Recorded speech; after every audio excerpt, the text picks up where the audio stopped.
It is Monday morning. Good morning, everybody. We are up and running here. This is Facebook Live. This is Brunansky's vlog. Now, if you're joining us after watching episode 22, which was the season 1 finale of Brunansky's vlog on YouTube, thank you so much. If you're just joining us on Facebook right now, that's cool too. Appreciate you hopping in.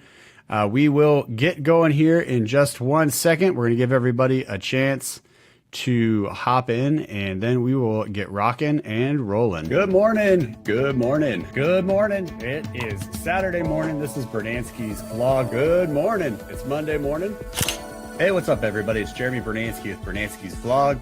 I've got my iced tea. I've got my iced tea. I've got my iced tea here. I've got the box office report from this weekend. Let's go ahead and take a look at one news story then that dropped this morning. We are live right now. We are going to cover Friday's box office. So for this weekend's box office, on these Facebook Live sessions, we do like to cover the weekend box office. So what does that mean? That means that this is pretty impressive, as you'll hear in a minute. I'm not going to give any spoilers, so don't worry. In theory, that film should have done gangbusters. This movie is so much fun. I think the rewatchability factor is super high. Wow, this was actually a fun time. I'm on board. Sign me up. Game over. If you're watching this on replay, thank you. All right, let's just get into it. Number 5, number 4, and number 3, number 2, and number 1. All right, we're back after that short little introduction to give everybody some time to hop in.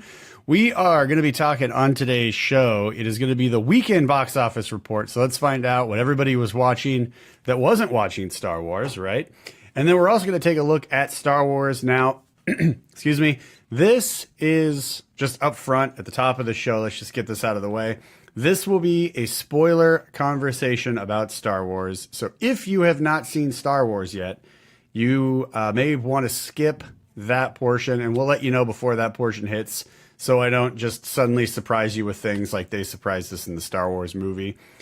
So we'll get you a quick heads up there on that, but let's go ahead and take a look at the weekend box office first, and then we can kind of move forward from that into some more Star Wars spoiler talk goodness. And here we go. All right, coming in at number 5 on this show, if you're a faithful watcher, you know the order in which we go through these in the breakdown.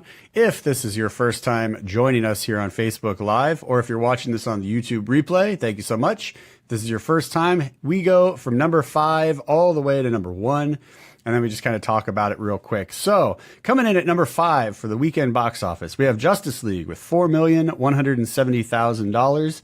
Coming in at number 4 is Wonder at $5,400,000. Coming in at number 3 is Coco at $10,025,000. Coming in at number 2, Ferdinand, $13,325,000. And coming in at number 1, just like on Saturdays, it was way out in the front. It still remains in the number 1 pole position, and that is Star Wars The Last Jedi with $220 million, $220,047,000. So job very well done to Rian Johnson, Lucasfilm and team for delivering a Star Wars film that got everybody hyped and definitely got them out to the theater to put that out with that type of financial return. That's very, very impressive. So if we're looking at the board and we're kind of seeing things, I think the number one thing that we can take away from the top 5 on the board this week is that this weekend was the family weekend at the movies. When you have Wonder, Coco, Ferdinand, and Star Wars in the top 5, I mean, to a point, Justice League, you can argue that Justice League might be a family movie, excuse me. There's certainly not much in it that would lend itself to a specific like demographic as far as like language or anything like that. But when you look at the board, the top 4 of 5 are definitely family films. So what I pulled away from this report is that the families got together and they said, hey, it's the holiday season. Maybe they said that, I don't know. But they said, hey, it's the holiday season. Let's get out to the theaters and let's watch some movies. And yeah, great on them. Great on them. I hope everybody enjoyed it. I doubt I'll be seeing Ferdinand, but it took number 2 at 13 million. I didn't see it making 13 million. I thought it would perform a little less than that, 10 million or less, but hey, cool for Ferdinand and everybody there. I believe John Cena did the voice for the lead character, so maybe it was just the wrestling fans getting out and supporting their boy. So hey, that's cool on them. And then another interesting thing here, and we keep talking about this because it's funny to me now at this point, and that's coming in at the number 6 spot. So Daddy's Home 2. That we talk about this a lot. Daddy's Home 2 is a movie about stepdads, and I feel like you could almost see the parallel in the box office results being like the number 5 spot is the actual dad, and then the number 6 spot is the stepdad who's always just trying to like work his way into the favor of the top 5, which the top 5 would be the family in this case. Stay with me. I know I'm stretching here, but it's just below the number 5 spot. So the number 5 spot, like I said, was Justice League at $4,170,000. Daddy's Home 2, number 6, with $3,800,000. So I mean, it's still a decent chunk of money that it's different, but it's not that much in comparison to what movies make. So I mean, it's just constantly just trying to just get in favor of the top 5 with the movie going audience. And again, I enjoyed it. It's not a great film. It's a very Christmassy film, like very Christmassy, which is fun for the holiday time. So I'm not surprised it's still doing well. But it's just it's a goofy, fun time. And yeah, check it out if you haven't seen it yet and you want like a legit Christmas movie. This is a legit Christmas movie. If you saw my review, then you know there's like Christmas tropes throughout this film that just pay off really well. So if you haven't seen my review and you're watching this on replay, I will go ahead and, whoa, there it is. I'll go ahead and throw up the card right here, and you can just check out that review before you guys make your decision on what movies you'll be seeing this weekend.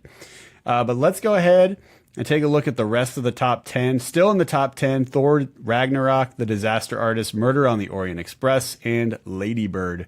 So still a lot of great films out. Now, if you watched the episode that just dropped on YouTube, episode 22, the season 1 finale, if you just watched that, then you know that there are a bunch of good movies coming out this weekend. Jumanji being one of them, with The Rock and Kevin Hart. I don't see why that movie won't perform very well. The positive word of mouth on it so far, and just, I mean, Kevin Hart and The Rock are very charismatic. They have great on-screen chemistry together. So I'm excited to kind of see what type of fun action comedy adventure film that they put together there. But let's go ahead and move now into some Star Wars talk. So spoiler alert, people, this is it. This is your moment. If you haven't seen Star Wars, this is where you're going to want to tune out and go check out any other video that I've done for any other topic of film that we've discussed on this show. But we're going to talk some Star Wars right now, and we're going to dive into some spoilery goodness. So again, if you haven't seen Star Wars and you care about spoilers, you are not going to want to watch this. If you don't care about spoilers, then by all means. But you guys are adults. Do what you want. Do what you want. You're adults. We're getting ready to talk Star Wars. And we're going to do it right after I take a sip of my iced tea. So give me 1 second. Before we do that, actually, let me just jump into the board and see if there's any questions about anything so far. I do not see any questions. All right. So Star Wars talk. You got through the review. Now, in all, I still think Star Wars is an enjoyable film. My biggest issues with the film, I saw it twice, right? I saw it Thursday night, Friday morning. Then Friday, I wrote my review, got my review recorded for the episode that just dropped this morning, episode 22. And then I kind of got to marinate on the film over the weekend and kind of think about some things. The review that I did was way too long initially, so I had to chop it down. So I had some points from that we're going to talk here as well. That way I was able to condense the actual review so it wasn't a full 30 minutes, which is basically the length of the show. And we got a couple points here. And then also I had a couple more things pop into my head while I was kind of marinating on this film and just kind of thinking back, like, should I be as frustrated as I was with some of the things that happened? Or am I just like, that was so different, I'm having difficulty processing how different it was? But after having the weekend to kind of stew on that and to kind of mull things over, there's a couple things that I'm like, no, I just don't like that. I just don't like that. But the stuff that I do like, I still love the Yoda scene.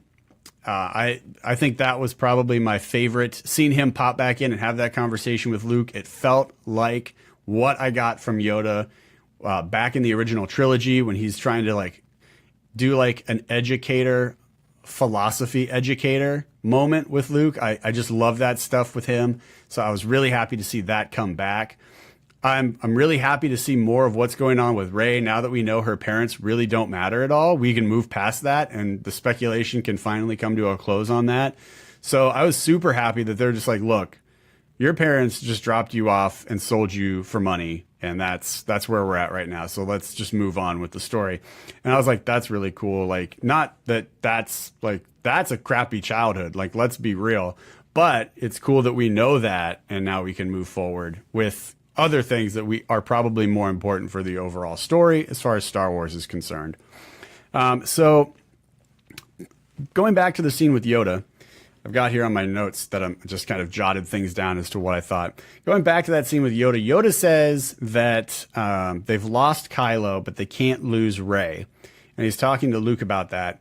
And so when that whole conversation, that led me to believe that Luke he's going to let go of the anger. He's going to let go of the frustration, the guilt, the feelings of failure. After that whole conversation with Yoda, I felt like we were going to get Jedi Master Luke, and he was going to come in the next film, he was going to be the guy that would I pictured like some gigantic, like in this film, you have a fantastic lightsaber battle at the end of the movie. And I saw, like in my head, this is just what I thought up. This is not what happens, but in my head, I was thinking that it was going to be like him and Rey fighting Kylo and Snoke, similar to what was like happening in that throne room, but slightly different. So when they went a different route, I was still happy. I still think that lightsaber battle was spectacular. Like them fighting the Praetorian guards, like just how they worked together. Like you could see that at some point, like there was some chemistry that happened with them and having their brains connected that they could so fluidly work together to stop the Praetorian guards from killing them. Like I really, really liked that battle scene a lot. But I saw it differently in my head leading into the movie. But when it happened, I was like, that's a really positive surprise. But still, I saw that Luke would become like this master Jedi teacher, like he was hinted at being at the Jedi Temple for Rey going into Episode 9, which would kind of conclude this whole saga of 9 films. So when he's just like, yeah, it's just another tequila sunrise, and then he just like kind of fades off into nothing. I was like, this is a bummer. Like I was really, really upset. I was like, how do you just, yeah. But anyway, so my big problem is Luke now going to be like a Force Ghost instructor? Like I don't get it. Like if we're not allowed to lose Rey because she's too powerful and we need her to start the Jedi, then why did Luke, who's the instructor, he's the Jedi teacher, why did he just like, I need to take a break from being a human and just be a Force Ghost. Like, I just didn't get it. I was like, the writing of that just bothered me a lot. And then Poe, there's a scene at the end of the film when they're on Crate, which was the scene. So the previews, the trailers leading up to it, that whole scene where they're like flying out and you see like the red coming off of the ships as they're like flying low to the ground. Like, I loved that scene in the trailer. I thought it looked gorgeous. It was just absolutely stunning and beautiful. So I was waiting the whole movie to see that on the big screen. I was not disappointed. We got another great lightsaber battle in that scene, as you heard on this last episode 22. So at the end of that, though, when they're like, we got to get out of here, like Luke is stalling, we've got to find a way out. And then Poe's like, let's go. And then Leia's like, wait, everybody stops, right? And they look at Leia and she's like, what are you looking at me for? They're looking at you because Poe is responsible for the death of so many of their people. That's why they were looking at you. Like the writing, again, like they do such a great job, but then they like just drop the ball at these moments that are important moments. Because it's like, well, why are you looking at me? Poe's your leader. Poe's responsible for the death of most of the... He decimated a large number of people in this film by being a hot shot pilot, as he's referred to.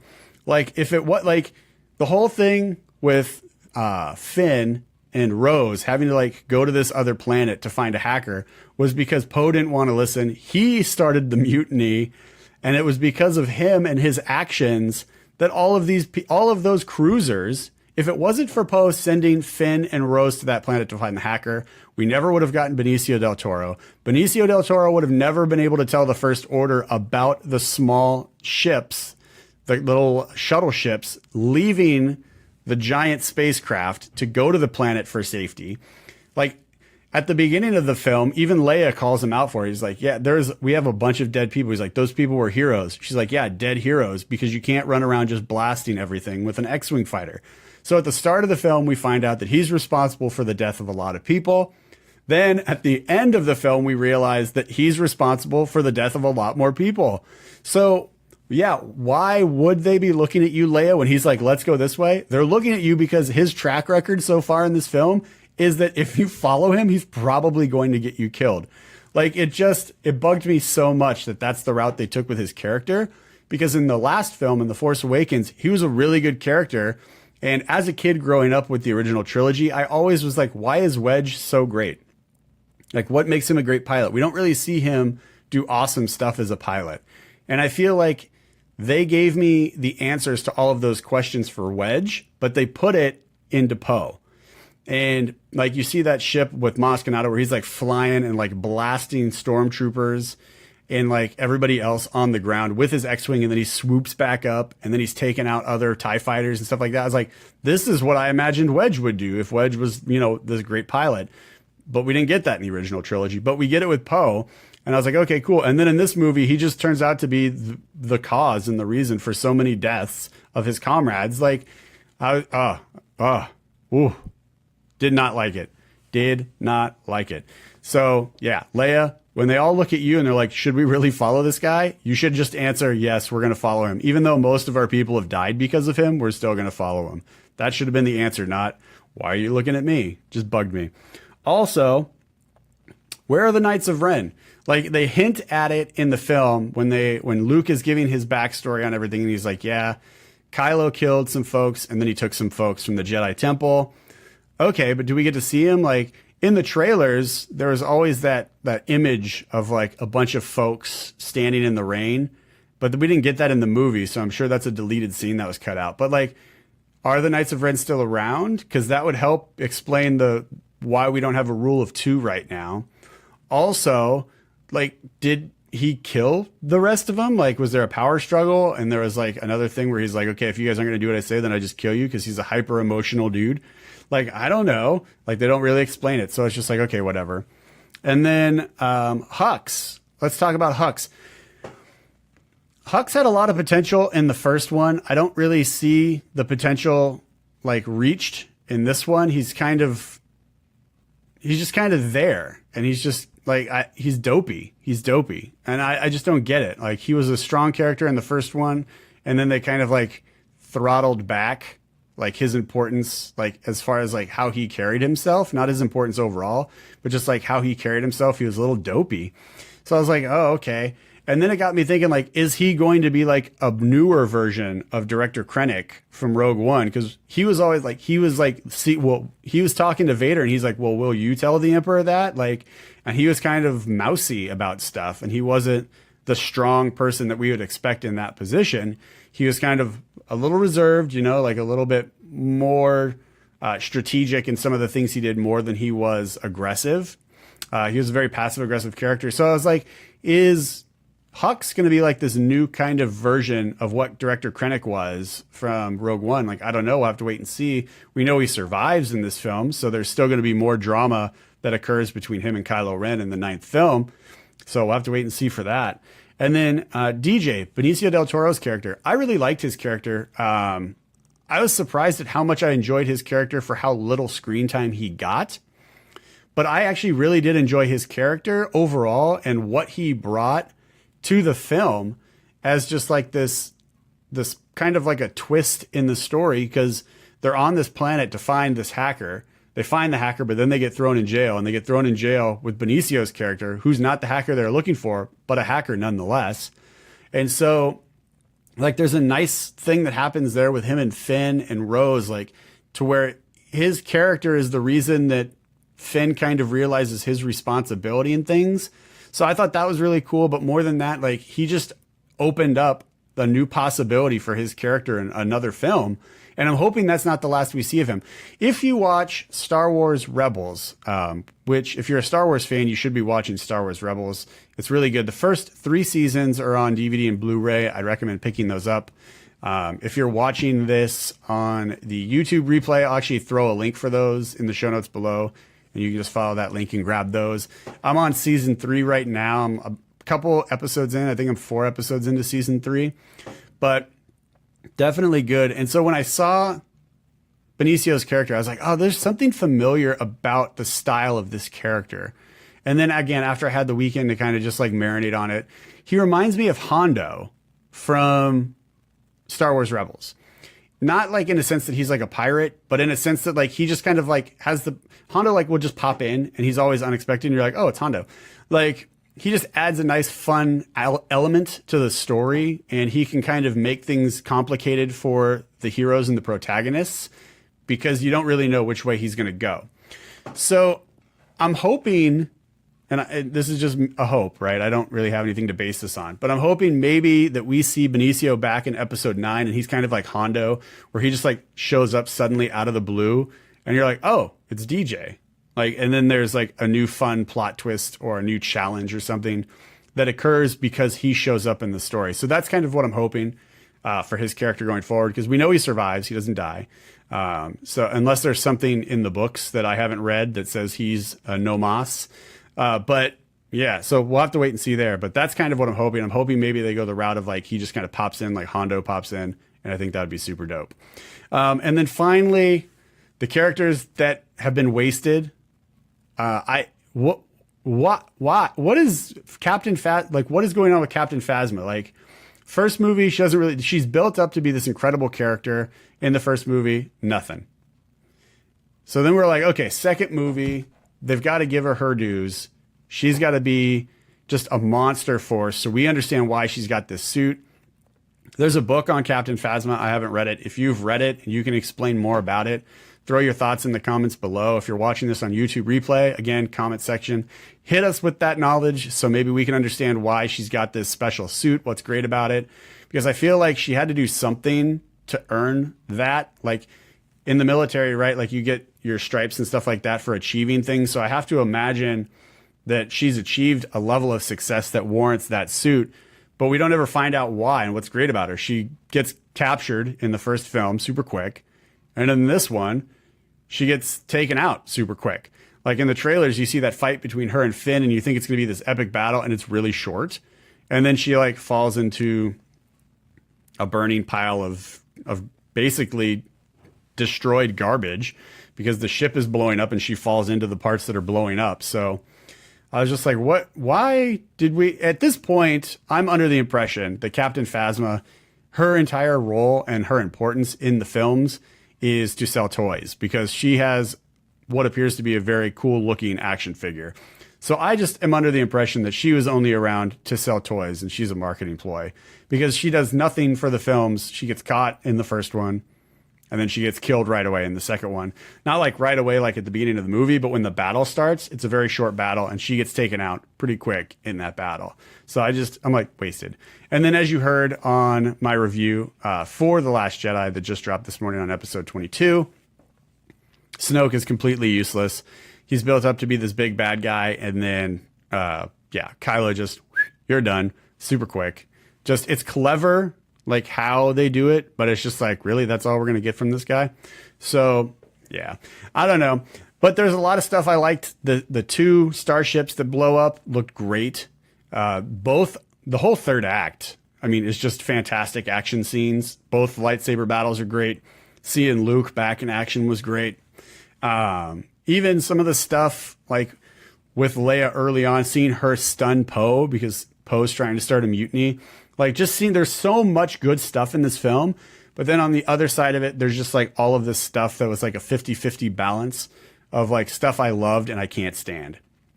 And it's weird that this film is so polarizing for me personally, because usually I can be like, oh yeah, but then like, this is just like, no, I love this aspect of it and I can't stand this aspect of it. And when I get it on Blu-ray, I feel like I'll just be skipping scenes just to get to the stuff I liked. And then I can like go to bed and sleep with a smile on my face. But anyway, we're going to get out of here. That is it for today's Facebook Live. This is actually going to be the last Facebook Live session on a Monday because the next 2 Mondays are holidays. So if you didn't catch episode 22, that was the season 1 finale. We will not have any full episodes for the rest of the year. We will be back in 2018 though. And this is going to be the last Monday Facebook Live for 2017. And again, we will be back in 2018 on Facebook Live. But we will, as I see the movies that are coming out, like the Jumanji's coming out, Phantom Thread, Molly's Game, The Disaster Artist. There's still a lot of films out in theaters right now I want to check out. So as I see those films and I review them, those reviews will still be dropping on the YouTube channel. So you're still going to have an opportunity to check those out on Brunansky's vlog on YouTube.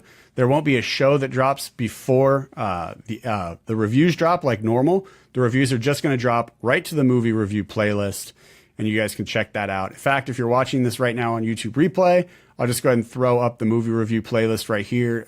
So you can just click on that and check that out and go back and see all the other films I've already reviewed for movies that are in theaters right now that you guys may want to get out to the theater to see over the holiday break. All right, guys, thank you so much for staying with us for 22 episodes on Brunansky's vlog, and then coming here right after the episodes on Facebook Live to hang out and talk some more movies with me here. Let me just check the board to make sure we don't have any questions before I go. All right, nothing on the board for questions, so we are good to go there. Again, thank you guys so much. I hope you all have a very Merry Christmas and a Happy New Year, and you guys are able to, after all of the crazy holiday, everything that you guys have to do with shopping and traffic and crowds, I hope you guys are able to just chill out and enjoy some really cool downtime with friends, family, and loved ones, and that you guys are able to rock it into 2018, and 2018 starts off super awesome for you guys. I'm going to get out of here, and I've got some stuff I got to do on YouTube still for today, but we'll be back next Saturday on Facebook Live. And again, be sure to click that subscribe button on YouTube so you don't miss the movie reviews that are still going to be dropping in 2017 before the new year. All right, guys, have a great week. Merry Christmas and a Happy New Year. Hi, everybody. I'm Jeremy Brunansky, and you've just finished watching a Facebook Live replay. Now, if you enjoyed that, you may also want to check out the weekly show playlist, as well as the movie news playlist, which covers just the news segments from every Monday's episode. Don't forget to give us a thumbs up and click that subscribe. We'll see you guys next Monday right here on YouTube for a brand new episode of Brunansky's vlog at 10 a.m. PST. Have a great week. Take care.